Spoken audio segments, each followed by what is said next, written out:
I know how I would describe your sound, but do either of you tend to have a way that you describe it? We used to use the word power funk a lot. I don't know.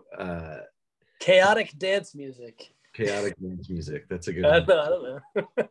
I think either of those work. Joyful chaos.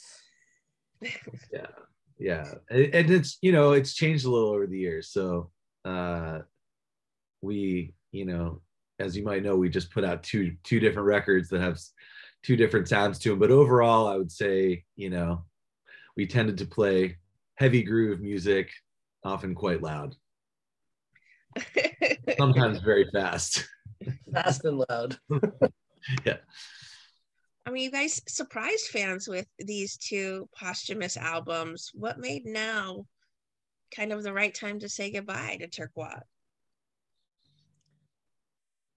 Tay, you want to take that one? Well, sure. I mean, let's see. The live band ended. The band, kind of itself ended, and so once we kind of crossed that threshold, we had these records that we had made, and it seemed like the right way to try to end things, or certainly end this phase of this project that Dave and I started when we were in college, was to finish these albums and then put them out as, a way of sort of tying a bow onto what was, essentially, I mean, God, from the first times that we kind of started fabricating these songs, about 15 years of time spent working on this music, or a little less, but right around there, 14 years.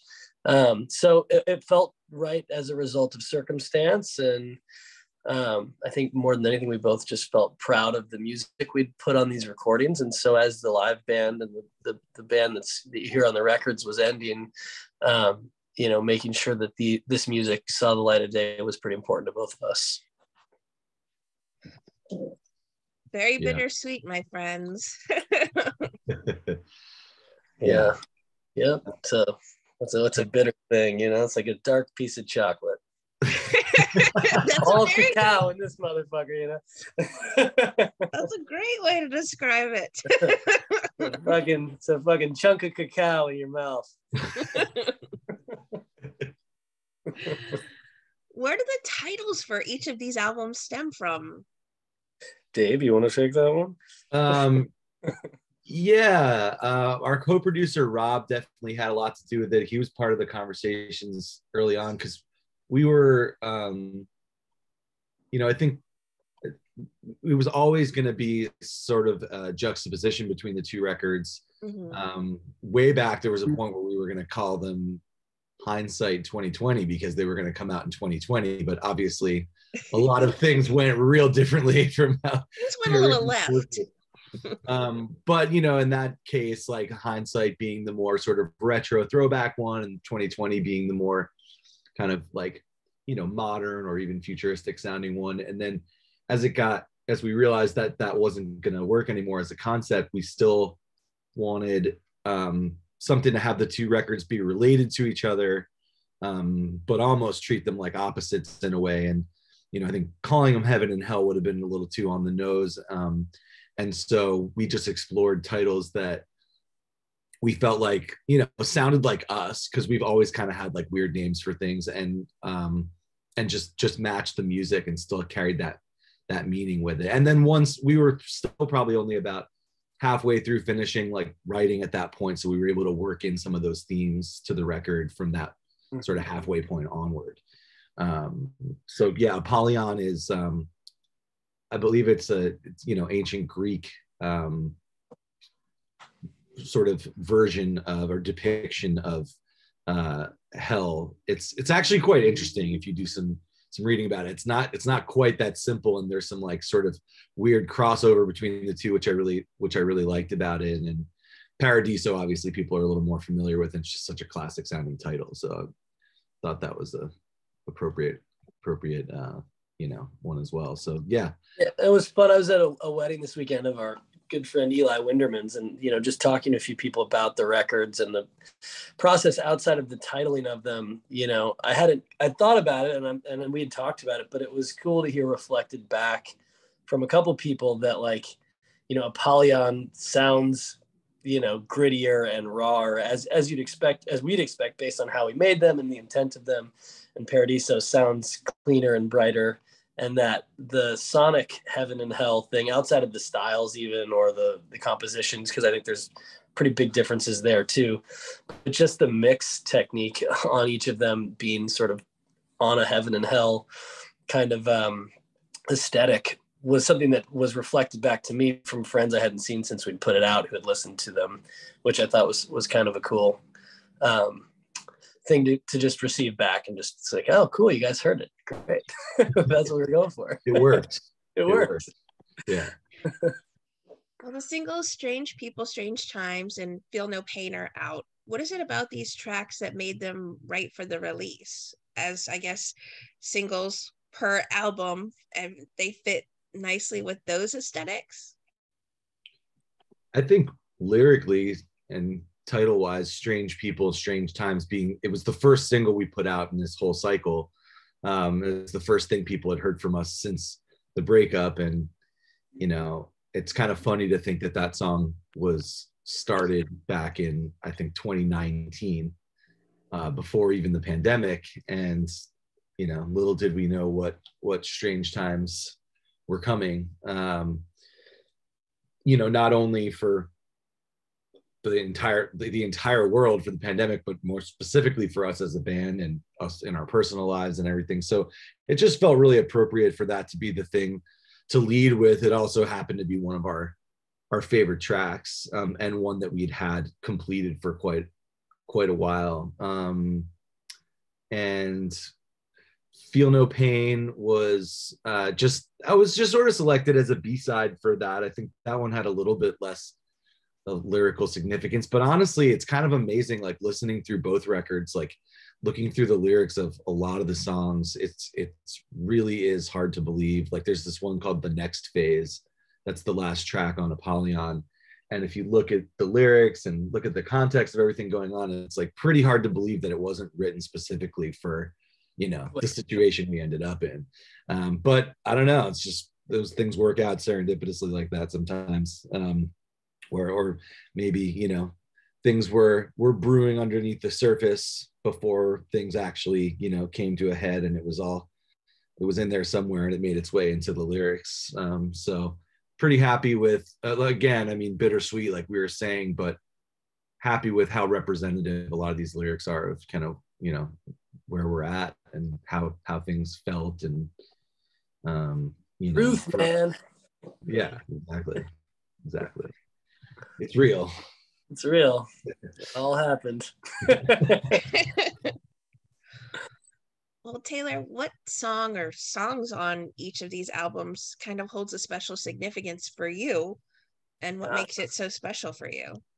I mean, God, there's so many. I mean, I'd say it's hard to pinpoint. I feel really good about them, the two records as a whole. Like I actually, the other day, I moved to LA not too long ago, and I got a bike, and I put a new speaker mount on the bike and listened to both records all the way through on a bike ride, which was the first time I'd done like a sort of a pleasure listen or whatever, like not analytical at all, and just kind of like, what would it be like to just put these albums on?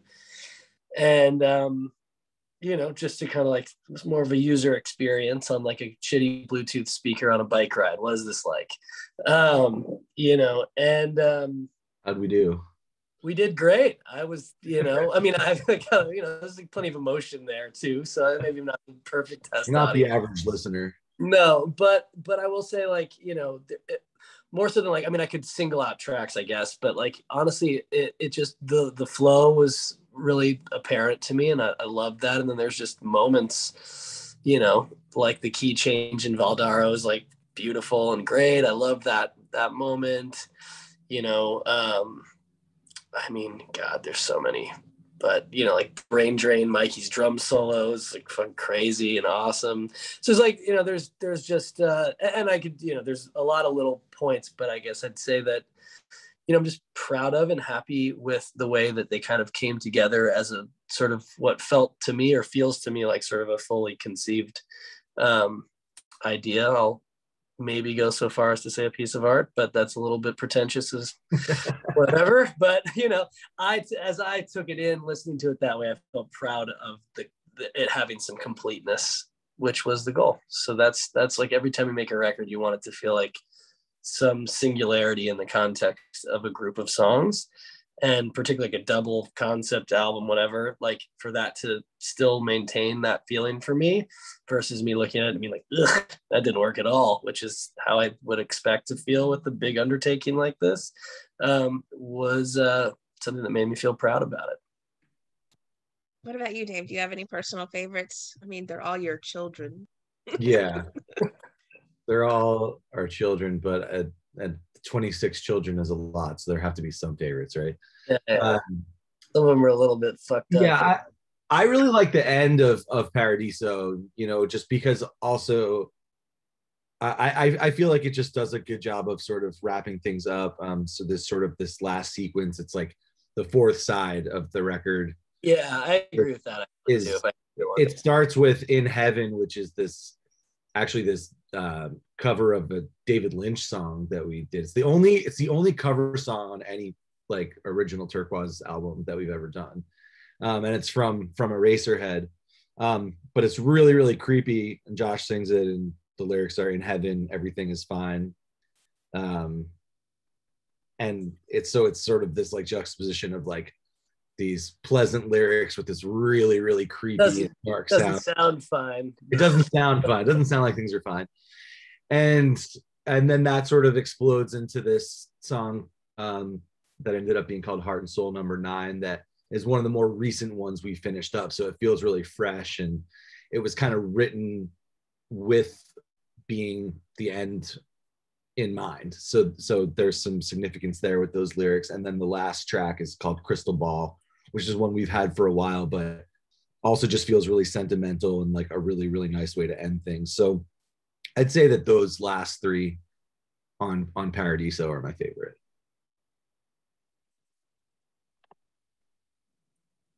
Well, you guys are a part of social media. What kind of fan response have you been receiving so far to these albums? I try to not be part of social media, but I do occasionally engage, and it's been really nice to to read and receive some of the messages of people that have really enjoyed the albums and understand. I think the thing that I've most appreciated is when people kind of see the intent of it. So like both that being both the concept and understand some of the effort that it took and overcoming certain circumstances it took to actually get this to the finish line and figure out how to release it correctly. Honestly, more than social media, it was like I mentioned, this wedding I was at 2 nights ago with all of our close friends from Dopapod and a bunch of people from the music scene, and the best place to get real feedback, you mean? Yeah, it was nice to be in front of people that had listened to them, people I know and care about and respect, and to similarly get the concept and work that we put into trying to get these to the finish line reflected back in terms of how people felt about them. So that's on social media and the outer net as we walk around the world. Yeah, and I mean, it was 90%, I'd say, positive on social media. It was a particularly tricky situation with there being a band breakup, surrounding it, and a lot of the sort of finer details of that people don't fully understand. I don't know that everyone in the band fully understands it. It's like a long process of building this thing with a lot of people involved, and it was obviously complicated. And so, like we said before, it's bittersweet. And so it was expected that there was going to be some amount of people just being unsure how they feel about it, but it's really been like almost all positive. I think people are they want to be they at least feel, even though it's kind of crazy to like receive these 2 full albums worth of material and be like, okay, well now I can't go see this on tour. I think they definitely appreciate, you know, the fact that we didn't sit on this stuff. We didn't trash it. We chose to put the time and energy in to finish it and sort of celebrate the, you know, what we have built these last several years. So it's been overall overwhelmingly really positive. When it comes to your songwriting, what's the typical process for you guys? Do you need to have an idea in mind, or do you start with like a voice note maybe you have laying around and then sort of build upon that? There's usually the musical like groove element first, but I think individual people will use like voice memos and stuff. Like Taylor has a bunch of ideas, you know, that he's sent me, like voice memo ideas that we can build off of. And there's been times in the past where it's, you know, really sort of a core few of us that would make demos. But if either it would be a demo that someone would make, or in the case of like Apollyon, a lot of the stuff like we got in the studio and made grooves, but generally the groove has to be down first. And then most of the time it ended up that I would write over one of those things and sort of bring that in, and then we continue to develop it as a band. More in the more recent years, some more people started contributing lyrically as well, which was cool. But yeah, it's always like groove first, and it's like groove first, like melody second, and lyrics last usually. Yeah, like in the like the very genesis of the band, I think it was like I would make a demo in my room in Boston. I'd be like, Dave, this is cool. Stop doing what you're doing. And then, then he would stop doing what he was doing because I somehow had enough impact to cause that effect. And then he would go on the porch and write a melody and lyrics.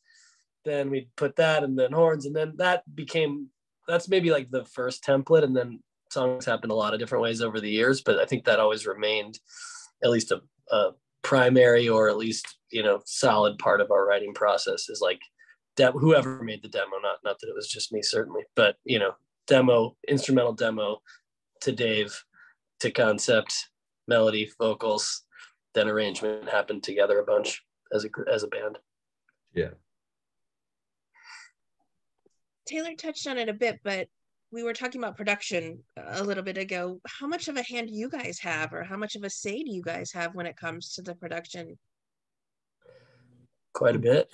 Oh, the whole thing. Yeah. Like all of it. Well, I mean, there's like a core, there's a core group. Well, just because like we were never on like a label or anything like that. Like, right. we put out our records ourselves, and so like we, you know, were able to you know, shape how we wanted it to be. And although as the years went on, I would, you know, start to at least try to be aware of like, all right, we probably should listen for like what's going to be a single and stuff like that. Less so Taylor on that front. I was like, that song doesn't rock as hard as that song, so we should go with that song. Yeah. Like, oh, what does Miley Cyrus think? This sounds good. No. but there were also other people outside the band who played like really key roles in the production too. Like our buddy Jocko has been working on records with us since back in 2014. Our co-producer on Paradiso was Rob O'Block, who I have a new project with as well, who's just been a great collaborator the last few years. A gentleman named Bobby Holland down in Nashville had the studio that we recorded a lot of Paradiso at down there, and he ended up mixing that record.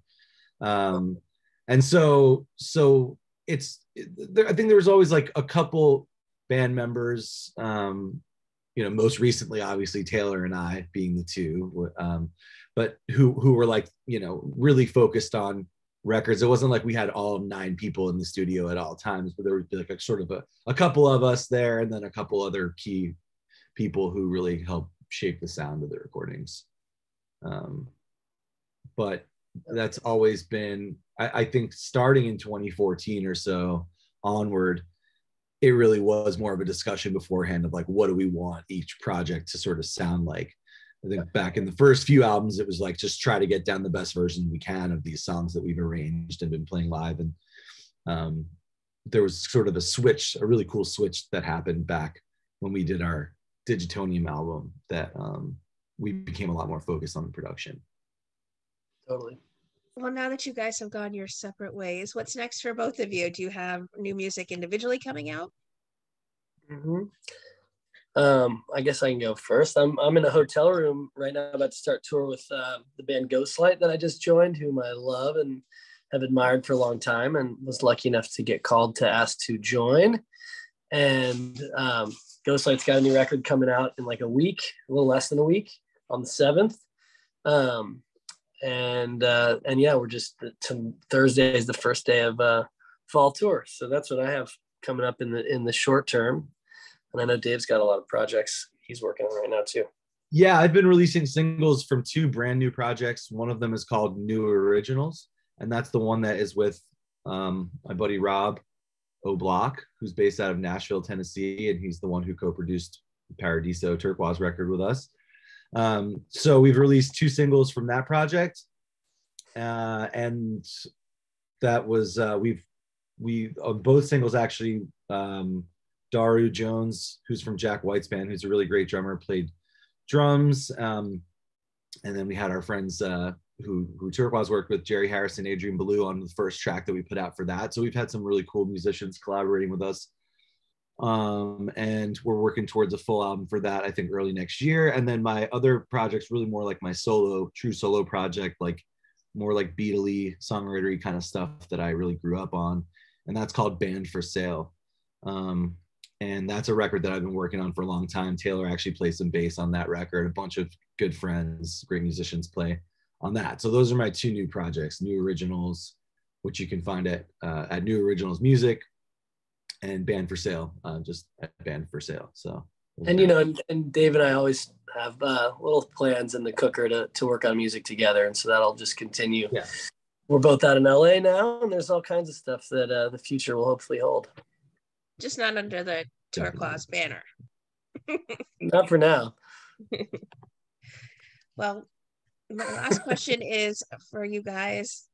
What would you like to say to everyone who were/are fans of Turkuaz? A lot. Keep listening, keep celebrating music, and although it's bittersweet, we just hope that people enjoy. We hope that the records bring people joy to listen to. That's what they're designed to do. So Yeah. Sorry, Dave, finish what you're saying. No, just that, it's seemingly the end for now, but like you said, Taylor, like we're always talking about other ways that you and I can collaborate, and like, you never know. So I hope people just stay tuned and just we always want to release cool things from the past that we might have. So although the band isn't touring, I just hope that fans stay engaged and that they continue to enjoy our music. That's the biggest thing. Yeah, and I'd like to say too, just obviously maybe, but thank you so much to everybody that's supported us through this journey. I mean, honestly, like the highs that we've gotten to experience with this band are ridiculous, and that's a result of the fans, not anything else really, because you don't really get anything without traction in this business that is other than your own personal gratification for making the music. And the response that we've gotten for the music that we've made over the years is way more than I ever could have imagined, and is invaluable to me. And I hope that as the whole industry, which is a struggling industry like everything, but particularly right now, I hope that people just continue to see live music and stay engaged with their favorite artists as they're putting out music, because all of us out here trying to continue to be professional musicians are trying to find new ways to do it and stay afloat and continue to make content that matters in people's lives, because that's the point of making music.